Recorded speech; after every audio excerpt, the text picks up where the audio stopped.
Hi, I'm Kirk from The Next Level Now. So, I have a question for you today.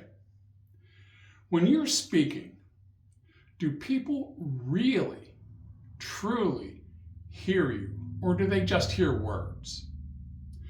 Too many times when we're speaking, and I'm sure you recognize this even for yourself, there are people who hear noises coming from you, but you question at times as to whether or not they really truly heard what you were trying to communicate.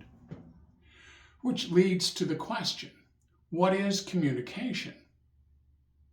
Well, communication, according to a recent AI search that I just did a minute or two ago, communication is the sending, the receiving, and the interpretation of information or ideas. In other words, we're transferring something from my mind or my thoughts or my ideas to you, and you are rebuilding those same thoughts, ideas, concepts in your mind. It's moving of an unknown thought into your mind where we're both seeing, hearing, feeling the same thing. That takes skill. That takes an ability to be able to take that apart, verbalize it, or put it into art, or put it into music, so that the next person coming along feels the same emotional construct that you do. But why is communication so important? But you see, communication affects all of us, even if there's no one else around. We communicate constantly with ourselves, don't we? We need to be able to survive. We need to be able to have an idea or have a thought, ooh, I'm hungry. Well, what will I do? Well, I'll go to the kitchen and make myself a ham sandwich. Okay, what do I do and how do I do that? You have that inner dialogue. You don't pay attention to it, but it's there. That's how you're transmitting that idea, that thought, that concept.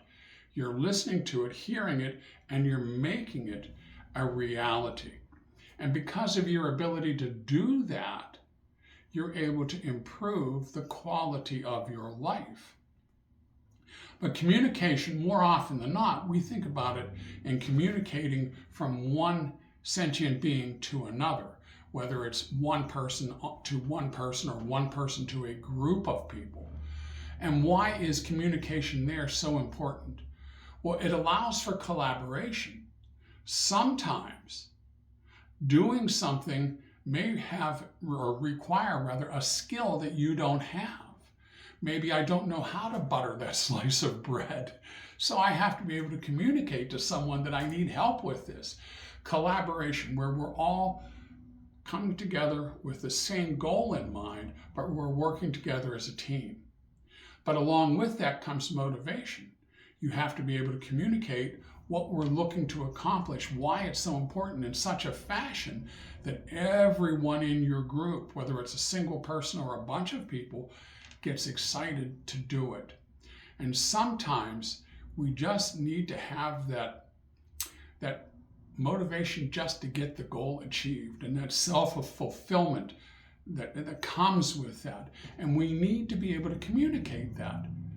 But more importantly, working with communication in a group allows us to have accountability. Margaret, you were supposed to get the bread. Jane, you were supposed to get the lunch meat. And I was supposed to bring the chips so that we could all have sandwiches. And if it didn't happen, who gets held accountable? It helps us to have a unified vision, because if we all had the same unified vision of making a ham sandwich with chips and we were all collaborating to work together, it would have come together without question.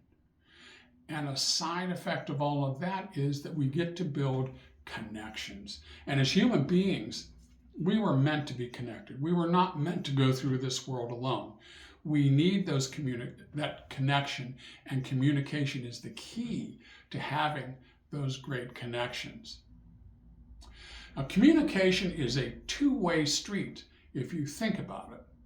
And there's the speaking skills, Okay, and then there are the listening skills.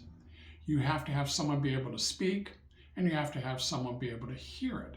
The speaker not only has to put those words out in a fashion that is taken in and received by someone else, but that speaker has to be watching who he's speaking to make sure that they're understanding what it is that he's saying. Now, in my youth, there was a tremendous comedian. I used to love to watch him as a kid growing up. He'd have specials on TV, Bob Hope. And Bob Hope was a master at watching his crowd. He was looking to see who he was going over with, who was resonating with what he was saying and who wasn't. He was actually, as an active speaker, watching his listeners. And you'd watch him dart his head back and forth as he'd tell a joke. And if that joke wasn't going over well, he'd change on a dime and move in a different direction, which is what made him such a great comedian. But you have to be able to communicate those words. You have to be able to listen to, or watch those listeners rather, so that you understand or see that they understand what it is that you're saying. But there's also an onus, a responsibility that falls to the listener. As a listener, you have to signal to the speaker that you're following along. I understand, a thumbs up, a head nod, whatever it is. But when that speaker takes a break, that's your cue as a good listener to say, hey, wait a minute, just let me clarify. This is what I thought I heard you say. Is that what you meant? Now that does two things. It clarifies what it is that's being discussed so that everybody's on the same page. But it also is letting that speaker know that you are paying attention, you are listening, and that there are corrections that are being made so that we do have that unified vision coming out of this conversation. Now, one of the things that I'm not going to delve into today on this little video, but I want to talk to you about in the future, are the ways that we communicate. And you see, we can communicate with our voice, but we can also communicate with gestures. I can tell you that I'm interested in you. I can communicate with my face. I'm happy. I'm sad. I'm confused. And you didn't need me to tell you that. You saw it. You read it. The written communication, which means we have to improve our vocabulary so that we use words that are clearly understood and they clearly get across the point that we're trying to make. But remember, communication can be done with music. You can hear a piece of music that stirs your soul. Or sound. I can hear a loud sound that frightens me. So there's many, many, many different ways to communicate. We'll talk about those, and we'll talk about those in another video coming soon on how you can develop those skills.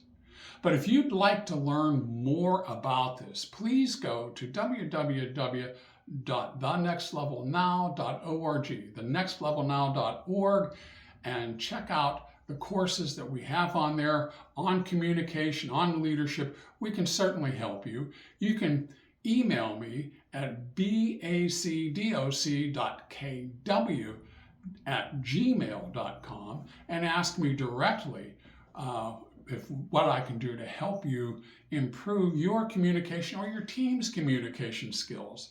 And if you are running a company, running an HR department, please reach out, because what I'm going to offer you now is 1 free hour, maybe an hour and a half of my time, where I'll come in and work with your team to show you some skills that you can do to improve your communication skills within your team to help you improve your bottom line. So that's all I've got for now. We'll talk to you later. See you on the next trip. Okay, bye-bye.